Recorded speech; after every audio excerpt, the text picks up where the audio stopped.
പുതപ്പില്ലാത്ത കുട്ടിയോള്. ഇന്നലെ പെയ്ത മഴ അതൊരു പെരുമഴയായിരുന്നു. മഴയ്ക്ക് മുമ്പ് ആകാശം ആകെ ഇരുണ്ടു. ശക്തമായ കാറ്റിൽ മരങ്ങൾ ആടി ഉലഞ്ഞു. വലിയ ഇടിയും മിന്നലും വന്നു. ഞാൻ പേടിച്ചു പോയി. സന്ധ്യയും മഴയും ഒന്നിച്ചാണ് വന്നത്. ഇടയ്ക്കിടെ തോർന്നു. പിന്നെയും പെയ്തു മഴ. ഒരുപാട് നേരം നീണ്ടു. രാത്രി നല്ല തണുപ്പുണ്ടായിരുന്നു. ഉറങ്ങാൻ നല്ല സുഖം. രാവിലെ ഉണർന്നപ്പോൾ മഴ തോർന്നുകൊണ്ടിരിക്കുന്നു.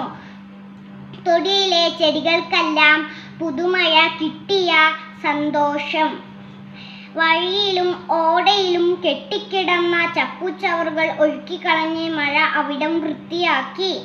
പക്ഷേ എന്ത് ചെയ്യാം, എല്ലാം അഴുക്കുകളും വന്നു നിറഞ്ഞത് നമ്മുടെ മുറ്റത്തായിരുന്നു. മഴയുടെ കുസൃതി ഇത്തിരി കൂടുന്നുണ്ട്.